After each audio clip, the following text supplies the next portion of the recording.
Chair calls Matt Krause, David Barton, and Elijah O'Neill. Yeah. All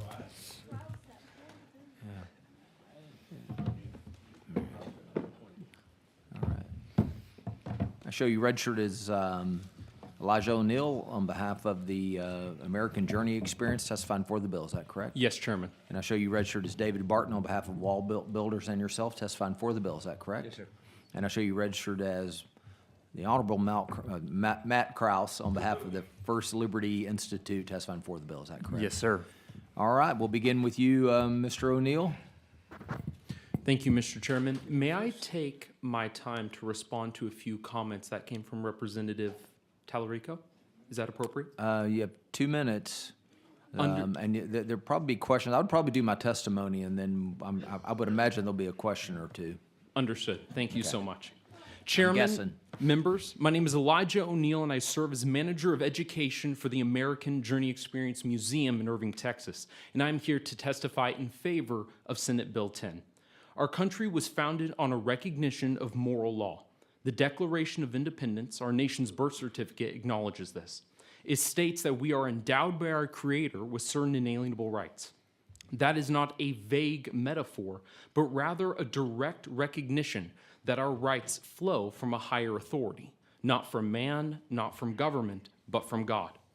Before the removal of the Ten Commandments from schools in 1980, they were legally displayed for 191 years. Senate Bill 10's reintroduction of the Decalogue is not foreign or traditionally divisive.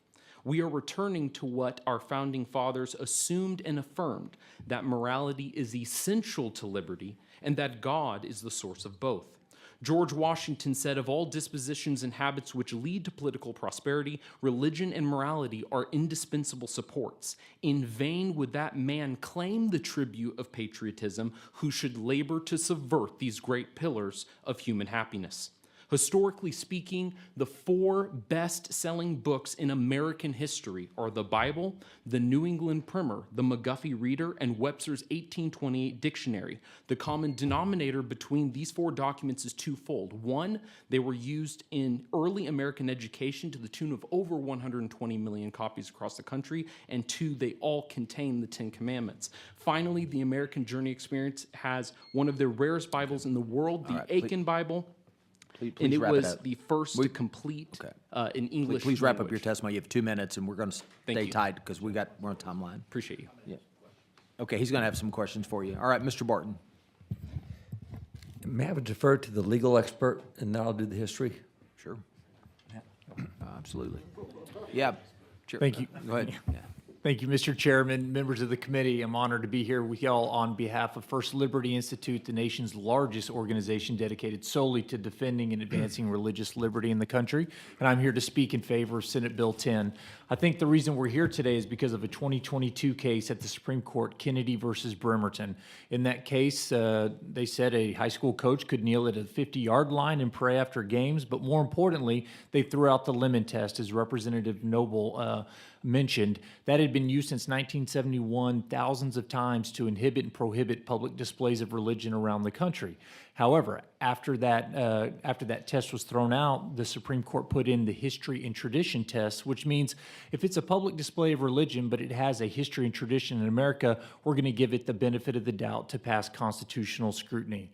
There's not a document in American history that is more ubiquitous, that's more historical and more traditional than the 10 Commandments. We've seen it in law, we've seen it in politics, we've seen it in history, we've seen it in education, we've seen it in media, we've seen it in entertainment, we've seen it in a lot of places, which Mr. Barton's just about to talk about. So the question is, why the 10 Commandments and why not another religious document? Why not another faith document? There's no other document that's going to pass that history and tradition test like the 10 Commandments were. So you could propose other things, you could put other documents up, other faith traditions. I don't think that that's going to pass constitutional scrutiny. The 10 Commandments is, because it was on the walls of schools until 1980 in the Stone v. Graham case, where Kentucky tried to do the same thing Texas is trying trying to do now. But the Supreme Court said you can't do that. Why? Because it violates the Lemon Test. Well, we no longer have the Lemon Test in place.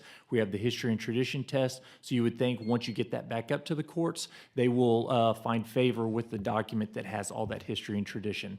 So happy to answer any other questions, but I'll leave my testimony there. All right, thank you, Mr. Barton. Mr. Chairman, on the history and tradition test, we have 2 world-class museums in Fort Worth, Dallas area, about 150,000 items. This is one of those items. In the front of this is a congressional endorsement, and that endorsement, this is actually printed by the official printer of Congress. And it also says it's a neat addition to the Holy Scriptures for the use of schools. It has the 10 Commandments, but that's from the Founding Father. This is that New England primer, introduced in 1690, used until about 1930. Best-selling, about 200 million. It has 43 questions at the first grade on the 10 Commandments. This is one of Noah Webster's book. This is the one that has so many sections at the end with the 10 Commandments. This is a McGuffey Reader. It's a second-grade McGuffey Reader, too. It has 10 Commandments throughout. So history and tradition, as Matt said, there's very few other books you can point to with that. Even when you go to entertainment, this is the 1956 movie, The 10 Commandments. This is Cecil B. DeMille, one of the 2 plaques he had that Moses held, or Charlton Heston. And this is actually what appears on top of the 10 Commandments monuments in Texas, because this shows that it was erected by Cecil B. DeMille. Actually, Charlton Heston came here in 1961 to dedicate it. After the movie was over, they put up 10,000 copies of 10 Commandments in schoolrooms across America. They erected 180 marble monuments like the one we have outside. I'm an official tour guide in Washington, D.C. I also do tours at the U.S. Capitol for congressmen and senators. And as you go through Washington, D.C., you go into the Supreme Court, I have counted over 50 depictions of the 10 Commandments in the U.S. Supreme Court. If I walk outside and go over to the Library of Congress, one of the largest statues is of Moses holding the 10 Commandments. If I go across the street to the House of Representatives, outside the House, as I walk into the chamber, is the 10 Commandments. If I go down the street to the National Archives, I can see the Declaration of the Constitution, depiction of the 10 Commandments right between them, all over Washington, D.C. It's been cited over 500 times in court cases, and the courts have pointed to the 10 Commandments as the reason we have all types of laws. So there's a lot of history and tradition for that document that's not there for other documents. All right, thank you, sir. Chairman Leach. Thank you, Chairman. Thank you, three, for being here. Elijah, I want to give you a chance to respond to Representative Tallarico, if you will. And I know we've got a number of other witnesses who are here, so try to be brief and be punctual, be direct Absolutely. as you are. But Chairman, thank you. Representative Leach, thank you. Representative Tallarico, first, I just want to say very articulate. Thank you so much for your comments during this entire session. You mentioned something about Thomas Jefferson, specifically his letter to the Danbury Baptist Church, January 1st, 1802. And I think what would be really important when we have that discussion on what he meant by separation of church and state is to describe more of the context of what happened over that very same weekend. You see, after he sent that letter to the Danbury Baptist Church, 48 hours later, he hosted the largest church service gathering of over 1,000 people inside the United States Capitol building, in which he invited the preacher to speak that morning. So when we're talking about the separation of church and state, he believed in separate institutions. He didn't believe in secular institutions. And just as George Washington said in his farewell address, it is the duty of all nations to acknowledge the Almighty God and his providence. And that is exactly what government can do and not violate the Establishment Clause. They're not creating the Episcopalian states of America. They're not creating the Anglican states of America. They're acknowledging the Almighty beneficent Creator without establishing a state religion, which is meant by the First Amendment. And that also provides more context to Jefferson's statements, because otherwise he was a hypocrite 48 hours after he wrote that letter. I hope that maybe helps provide more contextual understanding. Yes, Chairman Leach, are you? I might have a follow-up. Okay. Representative Tallarico. Thank you, Mr. Chairman. And thank you for that. And I don't necessarily think we're disagreeing. I think my concern, going back to the First Amendment and the Establishment Clause, is that the state elevating one faith tradition over the others with an official act becomes, in my view, an infringement upon that Establishment Clause. I did a lot of, I'm a big Thomas Jefferson fan, and was looking back through some of his writings, in 1814, he actually talked about the Ten Commandments and whether or not it's kind of has its, that it is the root of English common law, which is where we get kind of our legal system. And in a letter in 1814, he said the Ten Commandments should not be part of the common law of England because they never were.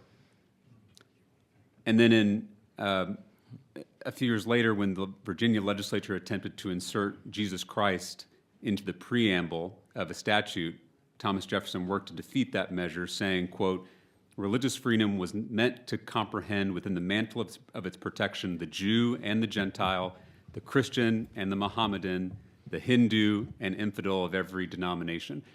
And so, I don't think we're necessarily disagreeing. I think if we're being true to Jefferson, his writings, and his position, I think it was clear that something like this bill of the state, the government, forcing the Ten Commandments, forcing every public educator to display it in their classrooms, whether it violates the letter of the law, certainly violates the spirit of the law. And I think that's my overall concern. Again, not to or to Chairman Frank's point, not saying that we shouldn't have religion in the public square, that we can't have a prayer service in a government building. I'm not saying that. There may be some people out there saying that. I'm not one of them. My concern is when the government starts to pick and choose between religions. And it's not only a danger to the state and to democracy, it's also a danger to the church.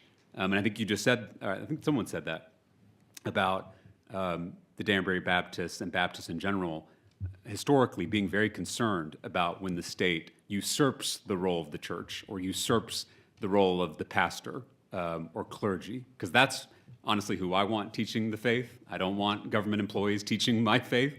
I don't trust government employees to do that job. And I think it's really important that we honor the role of the church in that relationship of church and state. But thank you for your comments. Representative, Thank you, Mr. responding to that, in the aspect of Thomas Jefferson, just from the sense that we have so many of his original writings and documents and artifacts, it is interesting, for example, that we have in the records of Congress on December the 4th, 1800, when they moved into the brand-new Capitol building. They have been in the other cities of Philadelphia and New York. Now they've inhabited the Capitol building. It is Jefferson who proposes that they have church service every Sunday in the Capitol, and he says the House of Representatives. He then goes as president 3 months later when he's elected. He goes for 8 years, and he often invites the speakers in the Capitol at the church. And it's also in 1803, and we have the actual treaty where that he used federal funds to send missionaries to the Kaskaskia Indians. It's also in 1805 that he writes the plan of education for Washington, D.C. public schools, in which Jefferson placed the Bible and Isaac Watts' hymnal as the two reading books for students in school and on through. And Jefferson did say that the common law was, or Ten Commandments not part of the common law, but that's a series of several letters with John Adams, and he said it's not part of the common law of England. England didn't use it in the common law. He didn't say it wasn't part of America.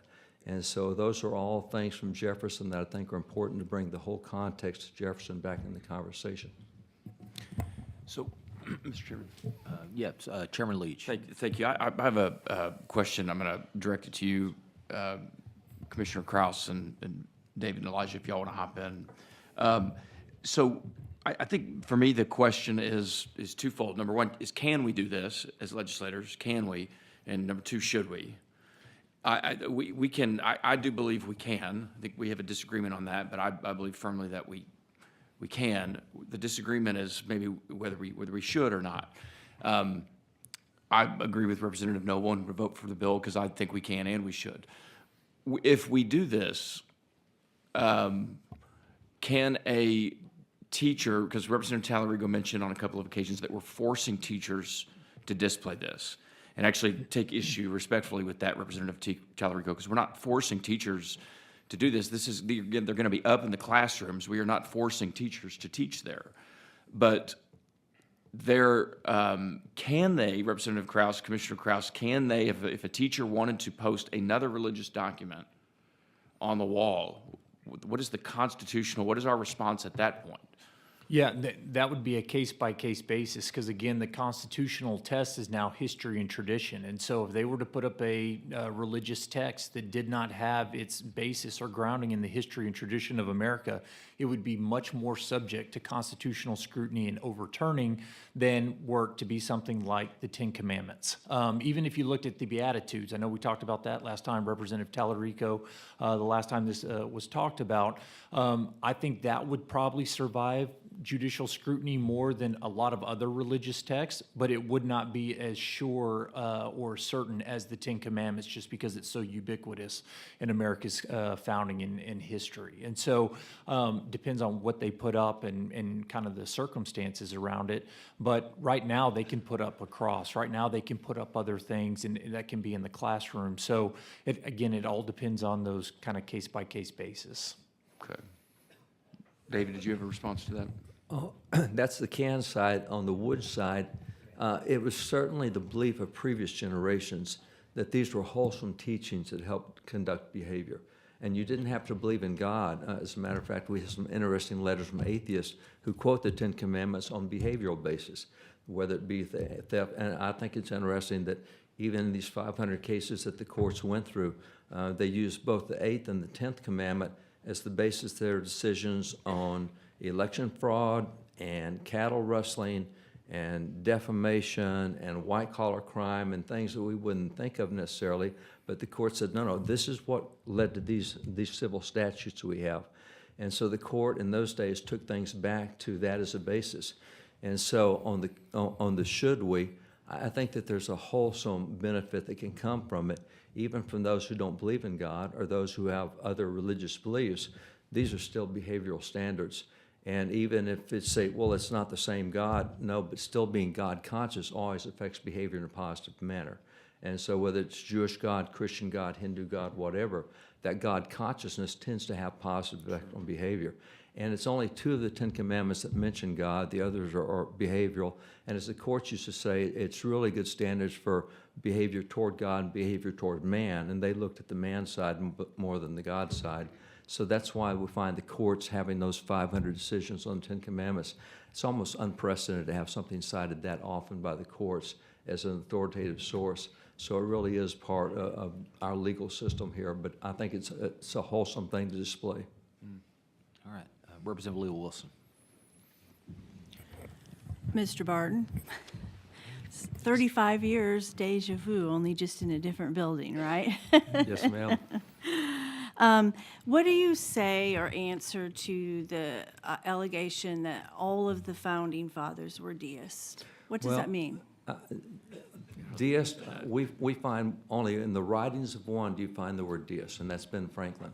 It's in his autobiography, and he said when he was 15 years old, he went to a lecture between a deist and a minister and thought the deist had the much better answer than the minister, and he became a deist.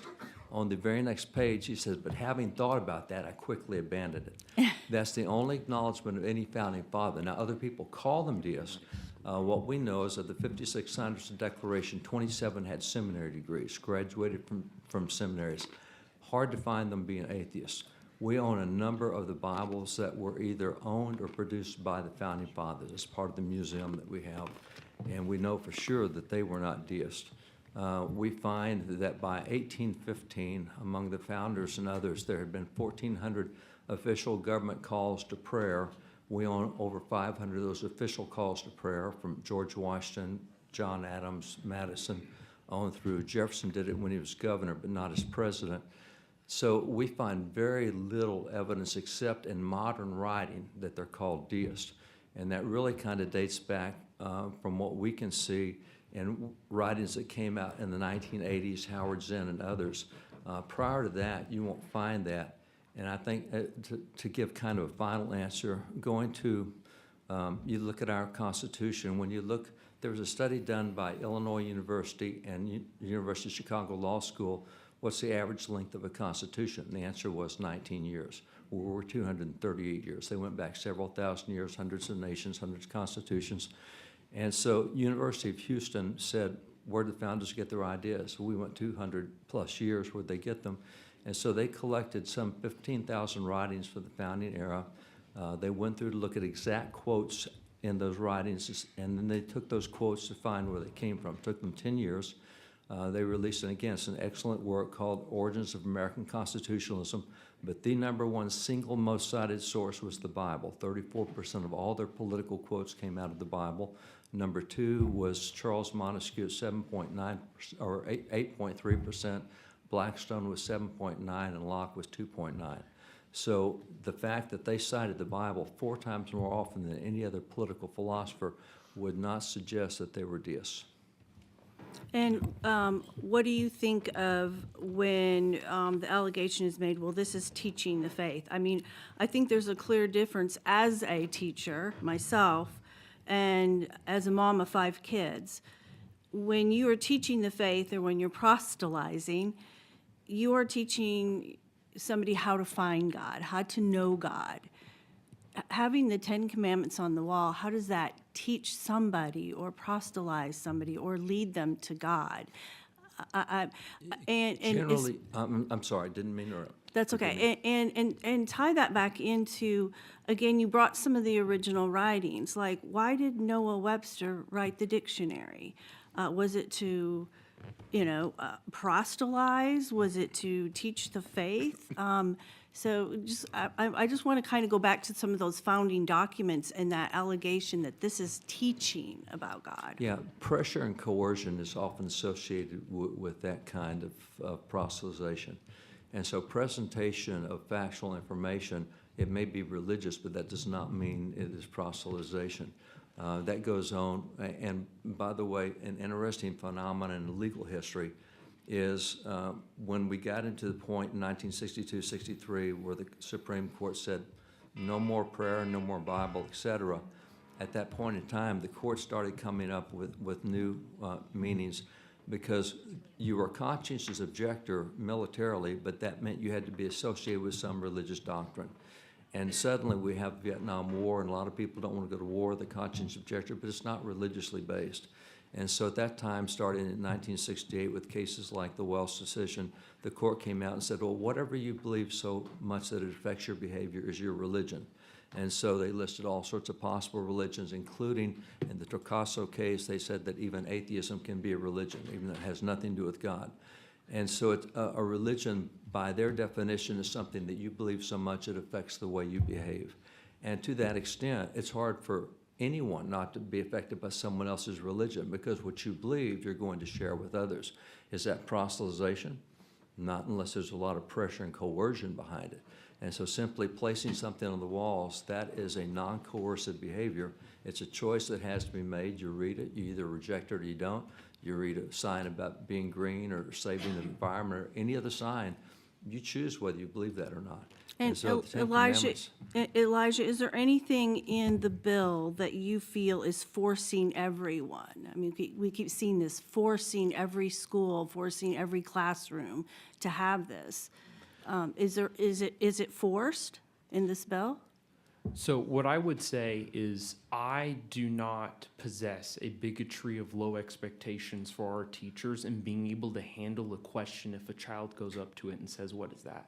And they're allowed to use the faculties of their own mind and discernment in determining how they want to articulate whatever question the child might have.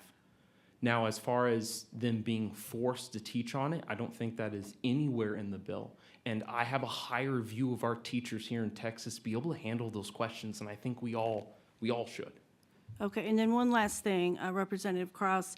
Have there been any cases that you have come across where somebody has been harmed by looking at a plaque of the Ten Commandments or an inscription on one of the buildings in Washington, D.C., or even in the Capitol? Well, there were a litany of cases for a while where there would be an objector when they would go by. There was the Peace Cross out in Maryland which was in kind of an intersection, and a guy would drive by it every day, and he was offended by seeing the cross, so he actually brought a lawsuit, and the Supreme Court actually said in 2019, that was another First Liberty case, that you can't just merely be offended by something that's there, right? There has to be an action to go with that to make it unconstitutional. And so people have tried to say that, they've tried to argue, but the Supreme Court, at least since 2019 and on, has made it very clear that we're not going to determine the constitutionality of a religious display or symbol just because somebody might be offended by it, just because it's merely there.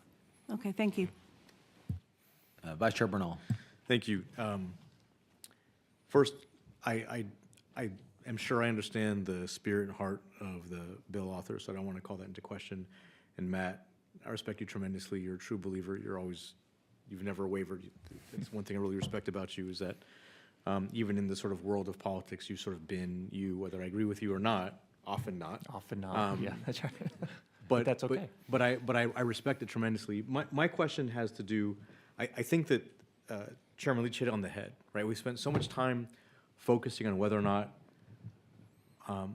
we sort of have left whether or not we should. And first, I think that it's fair to say that the teachings found in the Ten Commandments can be found in almost all religious texts. The general principles, right? In all religious texts. Maybe not said the same way in the same sequence with the same story or events, but they exist. And so my question is also a legal one, probably not to be answered right now, but it is on my mind. I do share one of the perspectives of Representative Tellerico, which is, I think we have to ask ourselves, whether it's the intent or not, would a student from a different faith tradition feel a way other than positive were they to be in a classroom that had the Ten Commandments in it? Even if we can do that, do we believe that there's any sort of harm that will befall them? Would it make them uncomfortable? Would it make them feel unwelcome? Would it make them feel like the state or the school is choosing to elevate a faith tradition that isn't theirs, and maybe in a silent way saying this is superior or preferred? And are we okay with that? Now, that's not the intent, and maybe for some students they would say, oh, I'm curious about that, I want to learn more about it, but they're being taught things all the time, right? They don't need a constant reminder in order to be curious. We can teach them something out of a book or the other ways we teach kids stuff, and they'll get it. So that's the first question, is could they feel that way, and is that worth it to us, right? Yeah. Is that something we're willing to be okay with? And if the answer is yes, then say yes. But the other question I have for you, for later, is how does this interact with our CRT statutes? How might this interact with the DEI bills that are in the pipeline here? Part one. Part two is, let's say there is a teacher who is absolutely fine. They're in a classroom, 10 Commandments are up, great. They have some of these other students. I'll give you an example. There's a school in my district where all the refugees who are living in that district go to this one school, right? Because they are able to teach kids English even if they don't have a native language speaker from whatever country and language they're from or language they speak, right? And let's say a teacher decides they have the Ten Commandments up, but they also have pieces of the Torah, the Quran, maybe quotes from Buddha, etc. Would that be allowed? Could someone challenge that? Do our CRT and potential DEI bills interact with that? How do they? Do they take them all down? Do they keep them all up? Do they take all but one down? Right? And I'm not asking these questions as some sort of law school exam prompt to produce the outcome that I want, but I am someone who does have lots of kids in my district and in my life who are not Christian. Some are Jewish and some are otherwise. And if I'm trying to create an environment where I don't want them to feel that way and I don't want to risk them feeling that way, what's the path? Yeah. As opposed to, this is the history of the country and we're allowed to do this, legally we can, so we will. That's my question. I don't know that there's an answer for it right now, Well, but I think it's a legitimate, fair question, and I don't think that just because we can easily dismiss the feelings of those children, and I don't think we can assume that they're all going to feel that way. So the part of the question is, how much do we value the experience of those kids, and what do we do about it? Yeah. That's sort of like my outstanding thing. And I would love to have those conversations with you. I know y'all have got a lot of folks to get to. I will say on the one about making them feel uncomfortable, we actually have a roadmap already in place in Texas. If you remember when we had all those conversations about putting the national motto up, "In God We Trust," into the schools, this is the same model. And a lot of people say, well, what if they don't believe in God? Are they going to be hurt or upset or frustrated if they're seeing that and they don't believe in God, they don't care about the national motto? From everything that I've heard since we put that law into place, we've not had an outcry from students, parents, and others saying that that has been a burden. And I think you're going to find the same thing here. But if we that- don't, I hear you, right? Look, I've been wrong about things in the past. I'll give you an example just to put myself on trial here. I was wrong about open carry. I thought open carry was the beginning of the Wild West. Yeah. Constitutional carry is still really bad. But I was wrong about open carry. Yeah. Right? So I thought it was going to look a certain way, and it didn't. So while you may think that's the case, both of us have to be prepared to be wrong. Yeah, absolutely. I've been married for 22 years. I know I can be wrong. So. All right. Representative Bryant. I think I heard you say earlier that this really isn't a religious recitation of words. I don't like to use the word document because this compilation of words is not in the Bible in this order. There's 3 different places in the Bible where pieces of it are found, and somebody put it together and put it out here on a monument. So it is, however, all these words did come from the Old Testament, even though they didn't come necessarily in this order. And you asked or made the comment earlier that it only has God in a few places. So let me read to you what's in the bill here. It says, "I am the Lord thy God." All right. "Thou shalt have no other gods before me." I'll skip the next line. "Thou shalt not take the name of the Lord thy God in vain. Remember the Sabbath day and keep it holy. Honor thy father and thy mother, that thou may be long upon the land which the Lord thy God giveth thee." Now, are you maintaining that that's not religious? I don't believe I ever Statement. said that I did not think the 10 Commandments were religious. I think it's inescapable that it's religious in nature. Okay, It's everybody the agrees very with that, essence of right? it. What I was saying from a constitutional perspective is when we had the lemon test from 1971 to 2022, there was almost a presumption of unconstitutionality I'm not if interested it in was law. religious. No, But now, I'm on the should we, not on the could we, okay? I'm not interested in a constitutional debate here, because it will be litigated and somebody will decide it if this passes. I'm just talking about what we heard Mr. Tallarico talk about, and I mentioned a little bit earlier as well, about a child in the classroom who is not a Christian or a Jew seeing on the wall Christian Jewish scripture. That's really what's at stake here. And the question that I previously asked Mrs. Noble, we're a nation of all kinds of people, all kinds of faiths. And in order to hold it together, we have a constitution which makes some rules. The basic idea is whatever we pay for with our tax money, all of us together, that money is not used to raise up one person's religion over another person's religion.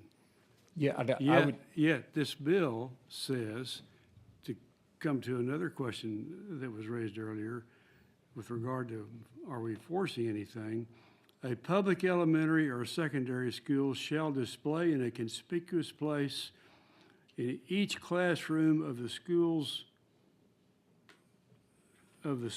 a durable poster or framed copy of the Ten Commandments that meets the requirements of subsection B, which is the wording that I just read a moment ago. Now, we are requiring every classroom to have it, and the words come right out of the Christian Jewish Bible, and half of them are talking about God or the Lord, or making one reference or another to a deity. Now, how do we ask non-Christians and Jews to pay taxes and non-religious people to pay taxes to build a building and put our words, which I revere as much as you do, on the wall of that classroom and call that fair? And I think you go back to the fact that it wasn't our choice that the founding fathers used that document to build a lot of the foundational laws and structures and principles that we have. But that fact is inescapable as well. That's what they used. And I think it's good and it's right for us to remind students of those foundations of law and those foundations of society that our country was built upon. And I think it's good for them to remember Yeah, but that. see, one moment you're a historian, the next moment you're talking all about deism and religion. And all three of you guys have a religious vocation. Wouldn't you agree? I would say a WallBuilders, relationship with the Lord, excuse me, yes. but you're working for institutions that are essentially yeah. religious, are you not? And that you have a religious vocation. First Liberty is for sure. Yeah. WallBuilders, definitely, Yeah. right? Manager of All right, museum. so, I mean, let's be real with each other here. You've got a religious motive for wanting to see this on the wall. No, as a constitutional attorney, what I want to see is a restoration of what the expressions that we used to have in this country that we lost in 1980 by a flawed test and a bad opinion by the Supreme Court. I want to get us back that status quo ante that we had for 1789 to 1980. We should get back to that because I think that was well and good. Thank you. With all due respect, I'm not buying that. I'm thinking about the people that I represent. I represent 200,000 people like everybody else up here. Just take them. I've got every kind of person in my district. We have schools that have where there's 20 languages that are spoken there, and they're trying to get everybody to speak in English. They're coming from all over the world, or their parents did. They're Americans. We have people been here generations and generations that are not Christians and Jews. And you're asking us to put Christian and Jewish language on the wall of classrooms that they paid for. That's not fair, and that's not American. We'll have to agree to disagree. All right, members, any more questions? Representative Tallarico. Thank you, Mr. Chairman. I'll be brief. A couple of things I just wanted to comment on. Why would we require something to be put on classroom walls if we don't intend to teach it or talk about it? I'll just leave that. The No, second, I think it's a great idea if you do talk about it, if you do reinforce those Right. principles, if you do reinforce that history and tradition. I think that's fantastic. So hopefully it does right, lead to that some of is those the intention. conversations. Right, that is the intention. And we just want to make sure we talked about, I use the word forced because if I read the bill correctly, the state government is forcing every educator to put this on their classroom walls. That's your understanding of what the bill does? If a document it displays privately donated to a school and there's enough to put in those classrooms, yes, No, they put those up just like we do I'm not with our seeing that. motto. Yeah, I'm not seeing that in this. I know there were some versions of that in earlier sessions, but this is requiring that every school shall display. If it's privately donated. No, Is it not? it can be private. That's the version I read too. I don't, yeah, I don't see, I don't Is see. that not? Didn't say that. No.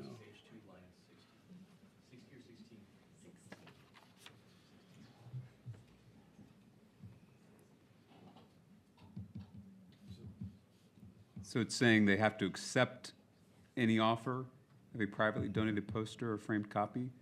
So are you That's saying that correct. if there's not a privately donated copy, they don't have to put it up? That's right. If you have a district that they're not given to, I don't know why you would. Okay, I want to clarify that with the bill author when she comes back up. But it is not optional. So if something is, if a well-funded religious organization, like any of the ones that y'all work for, if they provide that copy of the Ten Commandments, the teacher is forced to put that up by law. It's just like the In God We Trust mottos, when those are privately donated, the schools put those up in a conspicuous place. But a teacher cannot decide not to put the poster up. Just like a school district cannot decide not to put up the national motto. Right, so the teacher does not have control over whether this goes on the classroom wall. Just like the school doesn't have control over the national motto. Yeah, that's So right. I'm thinking that's a yes, right? Yeah, it's the same blueprint. It's just That's late. right. It's getting late, so I just want to make sure we're giving direct answers. The one we talked about how this is just teaching kindness and empathy. You know, when we try to do that in this committee or in this legislature, the resistance we always get is, well, that's the parent's role. You got to get parent consent. So I'm curious, would y'all be open to an amendment that requires parental consent before this religious document can be put in the classroom? I would say the fact that it's a civil code, we don't require religious consent to obey laws. And if this is cited 500 times as the authoritative source of so many of our codes, I think we teach it because it's part of the culture under which we live. So no to parental consent, is that? No to parental consent on the Ten Commandments, yes. Okay, that's helpful. Just two more things, just wanted to clarify. Now, may I also Sure, yes, of clarify course. that if it becomes a matter of conscience, we have lots of legal protection for conscience. If there's a cause for conscience, we have all sorts of options for that. You can opt out of lots of stuff. But as far as, and I say that because I don't intend it to be religious coercion, but I do intend it to be the common culture of the nation on which our civil law is founded and based. That our common law in our United States, a lot of it's based on the Ten Commandments. I just wanted to correct for the record that I didn't say that all the founding fathers were deists. I'm just pointing out that most historians agree Washington, Jefferson, Franklin, Madison, and Monroe were deists, and I'm talking about historians with those credentials. And then last, I will invite you to our museum, and we'll show you the documents that directly Yes, sir. contradict that. and I original appreciate, documents. and I do appreciate you all through being here as activists. I know this is something y'all care a lot about, passionate about, and activists are always welcome. I wanted to clarify historians versus activists. And the last, I think, is thanking the members of the committee who have voiced concerns for the students who are left out, the students who are different.